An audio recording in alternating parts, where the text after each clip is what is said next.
नमस्कार, मी सौरभ रजनीश चौगुले म्हणजेच कलर्स मराठीवरील जीव माझा गुंतला या मालिकेतला तुमचाच मल्हार खानविलकर। यंदा होळी मी माझ्या नवीन परिवारासोबत करणार आहे, जिथे आता आमचं मे जून पासून आमचं एक नाटक तयार झालंय, एक नवीन परिवार झालाय, तो म्हणजे आमचा जीव माझा गुंतला या मालिकेतला पूर्ण परिवार। तर मी यांच्यासोबत यंदाची होळी साजरी करणार आहे। कसं होणार आहे काय, कारण की सगळ्यांसाठीच नवीन असणार, आमचं शूट असणार नसणार आम्हाला काही माहीत नाही अजून, पण हा आता या नवीन परिवारासोबतच आहे। ऑब्व्हियसली आई बाबांना मिस करू, पण ठीक आहे, इकडे सगळ्यांची कसर भरून निघतेच। लहानपणीची आहे, जेव्हा मी सोसायटीमध्ये होळी उभारायचो तर त्यावेळेला जेव्हा तो पैसे वगैरे मी जमा करणं तेव्हा एवढं नसायचं, तर जुने मोडीक पडलेले असे बाकडे किंवा फांद्या, जी झाडं सुकलेली आहेत ती झाडं आम्ही 2 महिन्यापासूनच आम्ही जपून ठेवायचो। आता कधी आपल्याकडे लाकडं कमी पडली तर बाजूवाल्या सोसायटीतनं आम्ही चोरून आणायचो। तर बऱ्याच वेळा आम्ही लाकडांची चोरी केली आहे, बाकड्यांची चोरी केली आहे। तर आम्ही असे लक्ष ठेवायचो की 2-3 दिवस अगोदरपासून की कुठे असं आंब्याची पेटी पडलेली आहे किंवा कुठे असं लाकडांचं काय आहे, तर ते लपवून चोरून आणा आणि गच्चीवरती जाऊन लपवा। त्यानंतर हे अशा सगळ्या मस्ती होत्या।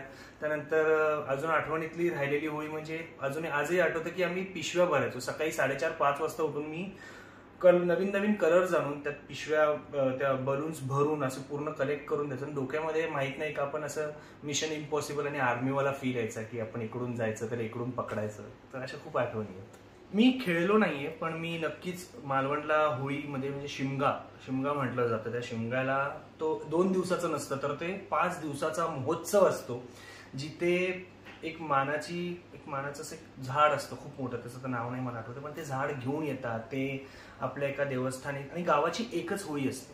तर त्याचं खूप मला कौतुक आहे की आपल्या इकडे जसं प्रत्येक सोसायटीची, प्रत्येक चाळीतली, प्रत्येक वाड्यातली एक वेगळी होळी असते, तसं तिकडे न करता गावातली एक स्वतःची होळी असते, जिथे रात्री सगळी लोक जमतात आणि तिकडचा माहोल पूर्ण वेगळा असतो। प्रत्येकाने आपल्या घरातलं काही ना काहीतरी एक नैवेद्य आणलेलं असतं त्याच्यासाठी, ते एक झाडाला पूजलं जातं, त्यानंतर त्या झाडाची खूप पूजा केली जाते, त्यानंतर दुसऱ्या दिवशी असे खूप प्रोग्राम्स होतात, आणि त्यानंतर प्रत्येकाच्या खळ्यामध्ये म्हणजे अंगणामध्ये वेगवेगळे अवतार, देवाचा आणि दैत्याचा अवतार करून लोक येतात आणि तिथे नाचतात वगैरे, आणि ते लहान मुलं असतात ज्यांना 5 रुपये, 2 रुपये, 10 रुपये दिले जातात, ते वेगवेगळे खेळ दाखवतात।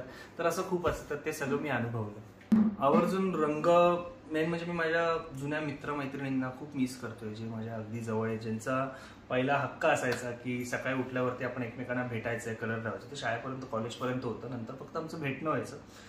पण यंदा पहिला कलर मी नक्कीच आमच्या सेटवरच्या माझ्या सगळ्या क्रू मेंबर्सला लावणार आहे। असं ठराविक असं कोण नाही, जो पहिला माझ्या समोर येणार त्याला मी रंग लावणार आहे। ठरवलेलं असं अजून काय नाहीये, पण त्या दिवशी वी होप आम्हाला सुट्टी असेल।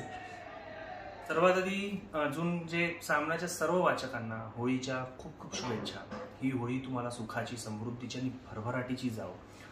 यंदाची होळी आता कोविड नंतर मला माहिती आहे की ही पहिली होळी आहे जिथे थोडेफार निर्बंध नाही आहेत, काही आपल्यावरची बंधनं उठलेली आहेत, पण एक काळजी घ्या की आपण एक सोशल डिस्टन्सिंग थोडं मेंटेन ठेवा। अजूनही पूर्णतः आपण त्यातून बाहेर आलेलो नाही आहे, पण थोडी काळजी घेऊन थोडं सेफ राहून प्लीज पिशव्यांचा वापर करू नका, फुग्यांचा वापर करू नका। तुम्ही कधी कोणाला तरी हर्ट कराल, न कळत त्यांना लागेल, आपल्या मनामध्ये तसं काही नसतं, पण त्या मस्तीच्या एका त्या फ्लोमध्ये समोरच्याला आपण हर्ट करतो। So please take care of it.